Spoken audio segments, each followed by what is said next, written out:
Start करते हैं। आपको नॉन फाइनाइट के बारे में जानना है ना, तो चलिए बताते हैं आपको।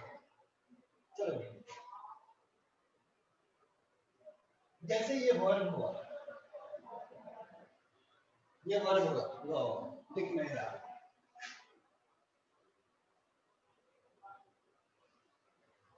ये रहा वर्ब, ये रहा वर्ब। तो देखिए वर्ब जो होता है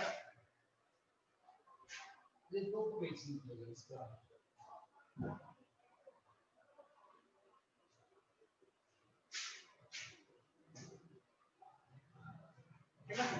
वर्ब जो है ये दो पेज निकल रहा है इसका।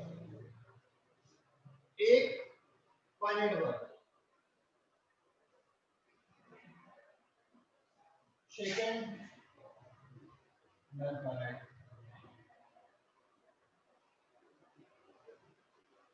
एक हो गया फाइनाइट वर्ब एंड एक हो गया नॉन फाइनाइट। तो देखिए नॉन फाइनाइट के थ्री पार्ट्स होते हैं। एक इंफिनिटिव, सेकंड जेरंड,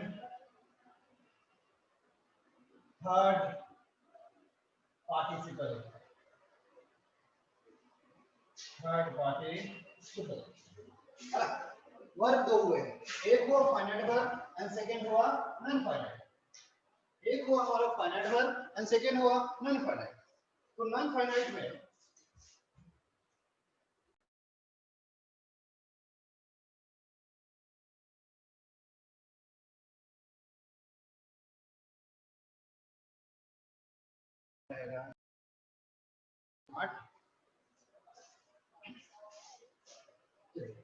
तो नॉन फाइनाइट में आता है इंफिनिटिव, जेरंड, पार्टिसिपल। अब डिस्कस करते हैं फाइनाइट वर्ब के बारे में, ठीक ना। अब समझिए कि फाइनाइट वर्ब कौन सा है, ठीक ना। चलिए फाइनाइट वर्ब के बारे में बताते हैं। फाइनाइट, तो देखिए फाइनाइट वर्ब कहता है कि the verb which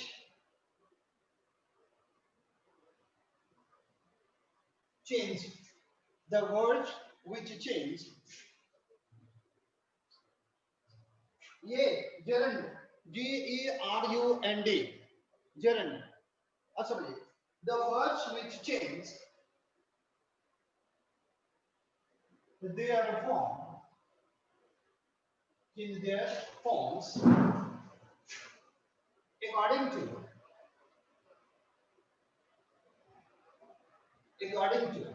subject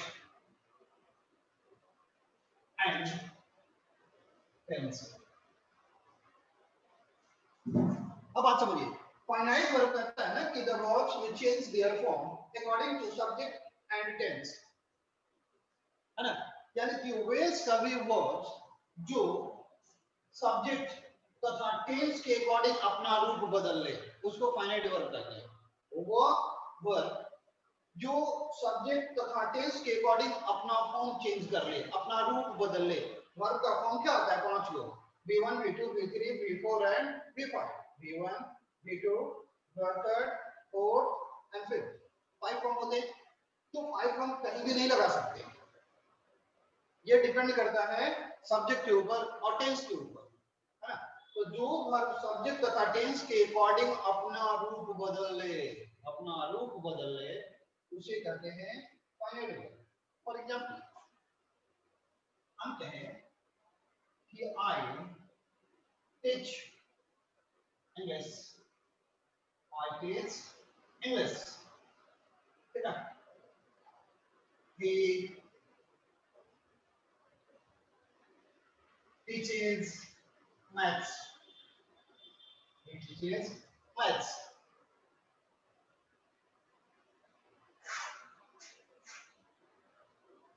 she is working hard, she is working hard। अब समझिए यहाँ पे तीन सेंटेंस हो गया सर, तीन सेंटेंस हो गया। अब देखते हैं कि ये टीच जो है ये verb 1 है, ये टीच क्या है, verb 1 है, ये टीचेस ईएस लग गया तो ये हमारा वर्ब का कौन सा फॉर्म है, मुझे ये दिख रहा है ना, तो ये हमारा वर्ब का फिफ्थ फॉर्म हो गया। ये टीच V1 है, ये टीचेस V5 है, और यहाँ पे टीच है और ये वर्किंग वर्ब का कौन सा फॉर्म है, फोर्थ, है ना। अब समझते हैं, थोड़ा बहुत बताया गया था, तो पूरे डिटेल में इसको यहाँ पे क्लियर कर देते हैं। अब समझते हैं कि ये V1 तो यहाँ पे I के अकॉर्डिंग हुआ, I है therefore verb 1 का यूज किया गया, और ये V है therefore verb का फिफ्थ फॉर्म लगा। तो देखिए तो सब्जेक्ट के अकॉर्डिंग बदल रहा है ना, तो सब्जेक्ट के अकॉर्डिंग V1 हुआ और सब्जेक्ट के अकॉर्डिंग वर्ब का फिफ्थ फॉर्म आया। तो वह वर्ब जो सब्जेक्ट तथा टेंस के अकॉर्डिंग बदल जाए उसको फाइनाइट वर्ब कहते हैं। शी इज वर्किंग हार्ड, तो देखिए यहाँ पे जो चेंज हुआ है, शी के अकॉर्डिंग तो इज लगा है, ठीक है, लेकिन ये टेंस के अकॉर्डिंग बढ़ रहा है, आईएनजी लगा है टेंस के अकॉर्डिंग, सब्जेक्ट के अकॉर्डिंग आईएनजी नहीं लगता, टेंस के अकॉर्डिंग लगा है, रीजन ये कंटीन्यूअस टेंस है। तो जैसे कंटीन्यूअस टेंस हुआ तो कंटीन्यूअस में किसका यूज किया जाता है, आईएनजी का। बात समझ में आ गया। तो ये है हमारा फाइनाइट,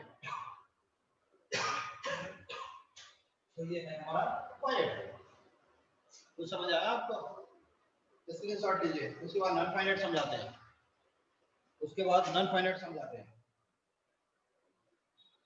डन, ओके।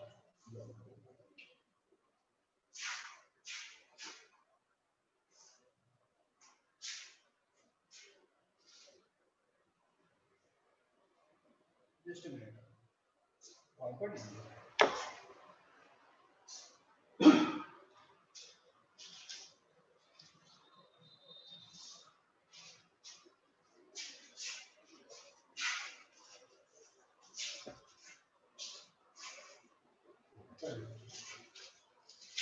ये फाइनाइट, अब समझते हैं नॉन फाइनाइट के बारे में।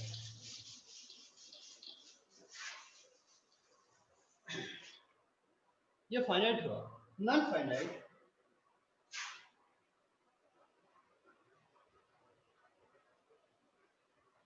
the verbs which do not change their forms,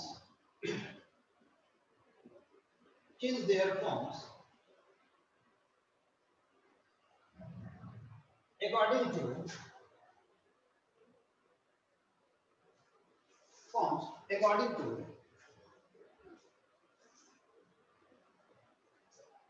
subject and tense, यानी कि वह वर्ड्स जिसके ऊपर सब्जेक्ट तथा टेंस का कोई प्रभाव ना पड़े, वैसा वर्ड जिसके ऊपर सब्जेक्ट तथा टेंस का कोई प्रभाव ना पड़े, आपका सब्जेक्ट चाहे जो भी हो, टेंस आपका जो भी हो, हमें उसे कोई लेना देना नहीं, हम नहीं बदलने वाले ना, हम नहीं बदलेंगे। तो जब हम बोल दिए कि नहीं बदलेंगे, आपका सब्जेक्ट चाहे जैसा भी हो, टेंस चाहे जो भी हो, तो जो वर्ब नहीं बदलेगा उसे नॉन फाइनाइट कहते हैं। एग्जांपल बताते हैं,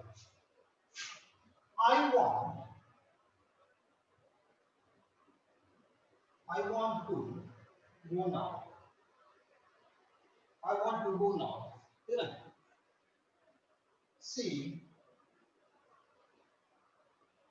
wants to go now। अब ये दो सेंटेंस समझिए, I के अकॉर्डिंग V1 हुआ, C के अकॉर्डिंग S लग गया, तो वर्ब का फिफ्थ फॉर्म हो गया। तो ये वर्ब का फॉर्म बदल रहा है, सब्जेक्ट के अकॉर्डिंग बदल रहा है, I के अकॉर्डिंग V1 है, C के अकॉर्डिंग V5 है, लेकिन सब्जेक्ट I भी है तो इस वर्ब पे कोई प्रभाव नहीं पड़ा है। सब्जेक्ट C भी है तो इस V1 पे कोई प्रभाव नहीं पड़ा, पहले भी V1 था, नीचे भी V1 है, उसे कोई लेना देना नहीं है। बात समझ आ रहा है। तो इस वर्ब के ऊपर प्रभाव नहीं पड़ा है, इसीलिए इसे नॉन फाइनाइट कहते हैं। ठीक है, नॉन फाइनाइट है, ये जो वर्ब है आपका नॉन फाइनाइट है। जब टेंस और सब्जेक्ट का प्रभाव वर्ब पे ना पड़े उसे नॉन फाइनाइट कहते हैं, और वैसा वर्ब जिसके ऊपर सब्जेक्ट तथा टेंस का प्रभाव पड़े उसे फाइनाइट कहते हैं। यानी कि वन और वन ये फाइनाइट वर्ब है, टू गो दोनों में है, और ये वर्ब क्या है, नॉन फाइनाइट है। स्क्रीनशॉट लीजिए, जिसको प्रॉब्लम होगा बोल सकता है। Done, okay.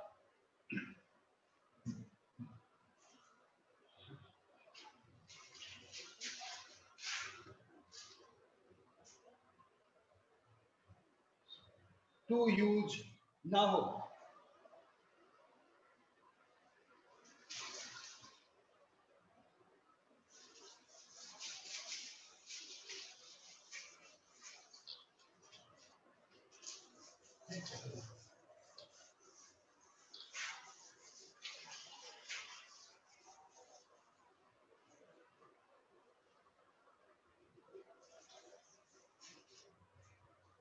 जैसे देखिए I saw him, I saw him dance, I saw him dance। हाँ ठीक है, यहाँ पे आइए ना, I saw him dance, है ना। तो ये क्या है, केवल V1 है, केवल V1 है ये। अगर हम सब्जेक्ट चेंज भी कर दें कि सी सॉ, ऐसे she felt, she felt the earth sick. Sick का मतलब होता है कांपना, तो देखो ये V1 है, ठीक है। अब आप देखो कि आई सब्जेक्ट है, तो ये वर्ब बदल रहा है, लेकिन ये भी V1 है और ये भी V1 है। ये मत कहिएगा कि ये V1 है, अरे ये मत कहिएगा, क्योंकि सब्जेक्ट के तुरंत बाद वाले को फाइनाइट वर्ब कहते हैं। जो सब्जेक्ट होता है इसके तुरंत बाद वाले वर्ब को फाइनाइट वर्ब कहते हैं। तो ये तो फाइनाइट वर्ब है, लेकिन ये नॉन फाइनाइट है। यहाँ पे ये वर्ब बदल सकता है, हम ये कर सकते हैं यहाँ पे रिसीव फिल्स, देखो बदल गया, ये V2 है और ये V5 है, ये बदल सकता है।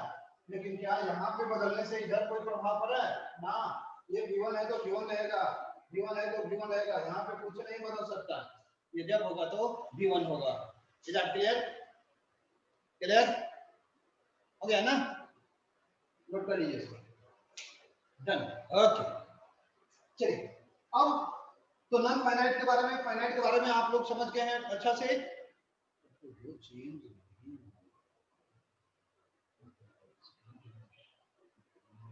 अब हम आपको क्लियर करते हैं ना, वो कंपलसरी है, बहुत सारे रूल्स होंगे यहाँ पे, आपको वही चीज फॉलो करना है, कुछ और आएगा तो गलत होगा फिर। अब बहुत सारे रूल्स है जो अब हम लोग को फॉलो करें। ये तो मैंने आपको डिफाइन किया फाइनाइट और नॉन फाइनाइट। फाइनाइट में जो वर्ब जो अपना फॉर्म चेंज कर ले, और नॉन फाइनाइट जो अपना फॉर्म चेंज ना हो उसको नॉन फाइनाइट कहते हैं। अब ये सब करेंगे हम लोग ना तो पूरा समझ आ जाएगा, ठीक है।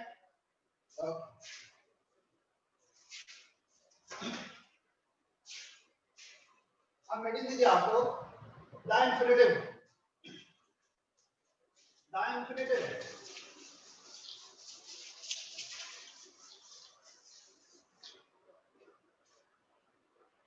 द इंफिनिटिव का हेडिंग हो गया द इंफिनिटिव।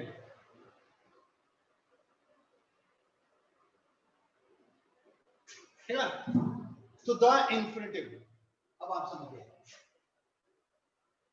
द इंफिनिटिव के दो पार्ट्स होते हैं, द इंफिनिटिव के दो पार्ट्स होते हैं, एक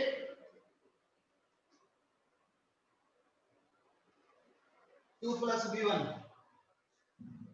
एक हो गया टू प्लस V1, और एक होता है बेयर, बेयर इंफिनिटिव। ठीक है, आप टू प्लस V1 को कह सकते हैं to infinitive, to plus V one को आप टू इन्फिनिटिव कर सकते हैं, और एक होता है बेयर इन्फिनिटिव। एक हो गया हमारा टू प्लस वी वन यानी कि टू इन्फिनिटिव, और एक हो गया हमारा बेयर इन्फिनिटिव, है ना।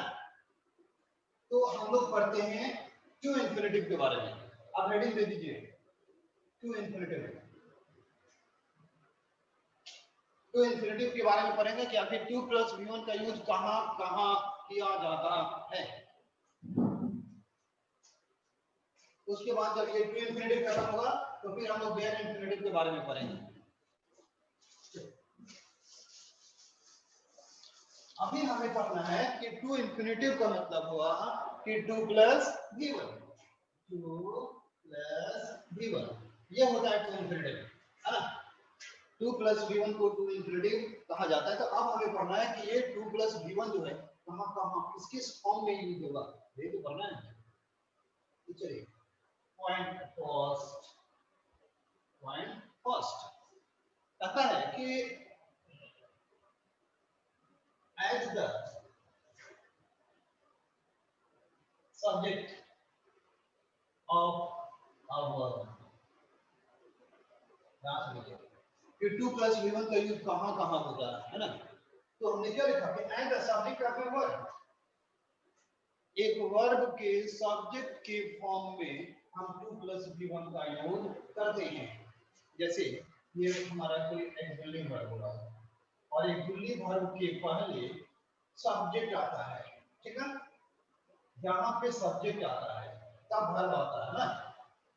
तो अगर सब्जेक्ट के फॉर्म में मेन वर्ब आ जाए, तो जैसे मेन वर्ब आएगा ना, तो जब आएगा तो टू प्लस वर्ब वन होगा। मेन वर्ब आएगा तो उसके पहले क्या लगेगा, टू आएगा, और ये टू प्लस वी वन होगा। यानी कि सब्जेक्ट के रूप में हम टू प्लस वी वन का यूज करते हैं। जैसे टू स्मोक इज हार्मफुल, और देखिए तो ये एक्चुअली वर्ब है और एक्चुअली वर्ब के पहले सब्जेक्ट आता है, तो सब्जेक्ट में क्या कर दिया, मेन वर्ब दे दिया। तो जैसे मेन वर्ब दिया तो यह टू अपने आप आएगा। केवल स्मोक इज हार्मफुल कभी नहीं होगा, टू स्मोक इज हार्मफुल होगा। यानी कि धूम्रपान क्या होता है, हानिकारक होता है। तो ये टू प्लस आ गया। जैसे टू स्विम, तो स्विम इज एन आर्ट। अब देखिए इज हमारा एक्चुअली वर्ब है, उसके सब्जेक्ट के फॉर्म में आया वर्ब, तो वर्ब जब भी आएगा तो टू के साथ आएगा। तो देखिए तो टू के साथ आने वाला वर्ब हमेशा क्या होता है, वन होता है। तो देखिए तो सब्जेक्ट का काम कौन कर रहा है, टू स्विम। बात समझ आ रहा है कि सब्जेक्ट के फॉर्म में टू प्लस वी वन का यूज किया जाता है। क्लियर क्लियर हुआ, किसी को कोई दिक्कत है इसमें? स्क्रीनशॉट ले लीजिए, जिसको प्रॉब्लम होगा डिस्कस कर सकता है। जिसको प्रॉब्लम होगा डन। सेकंड नंबर वही चीज है ना कि टू प्लस वी वन, यहाँ पे टू प्लस वी वन है, टू स्विम है, S W I M, to swim is an art, तैरना एक कला होता है, सब कोई नहीं तैर पाता है। तो यहाँ भी वर्ब है तो वर्ब का सब्जेक्ट मेन वर्ब आया तो टू लग गया। यहाँ भी मेन वर्ब, यहाँ एक्चुअली वर्ब है तो उसका सब्जेक्ट क्या है, मेन वर्ब आया तो यहाँ भी टू प्लस वी वन हो गया। तो सब्जेक्ट का काम करता है बस, आप समझ लो। अच्छा जैसे कि इन प्रीवियस क्लासेस हमने डिस्कस किया था आपसे एक दो बार कि हम अगर ऑब्जेक्ट ढूंढे सेंटेंस में, if we need an object in a sentence, then at first we'll have to use what or whom, what or whom, and we will ask question with verb, and whatever the result comes will be the object. जो भी इसका result आएगा, जो उधर से answer आएगा, वही आपका क्या होता है, ऑब्जेक्ट होता है। हमने कहा कि हम चाहते हैं कि ऑब्जेक्ट ढूंढने, तो ऑब्जेक्ट ढूंढने के लिए हम या तो व्हाट या हु का यूज करते हैं वर्ब के साथ। हम क्वेश्चन पूछेंगे और जो आंसर आएगा वही हमारा ऑब्जेक्ट होता है। जैसे I teach you, I teach you, मैं आपको पढ़ाता हूँ, है ना? तो चलो I teach you English, मैं आपको अंग्रेजी पढ़ाता हूँ। इसमें मेन वर्ब कौन है? teach। तो इसमें what लगाते हैं, what मतलब क्या? teach माने पढ़ाना। क्या पढ़ाते हैं? इंग्लिश पढ़ाते हैं। तो ये रहा हमारा ऑब्जेक्ट। whom का मतलब होता है किसको, किसको पढ़ाते हैं? आपको। तो ये रहा हमारा ऑब्जेक्ट। तो what और whom से क्या निकल जाता है? ऑब्जेक्ट निकल जाता है। बात समझ आया? चलिए स्क्रीनशॉट ले लीजिएगा। अब पॉइंट पे आते हैं। डन? अब समझिए कि यहां पे बात है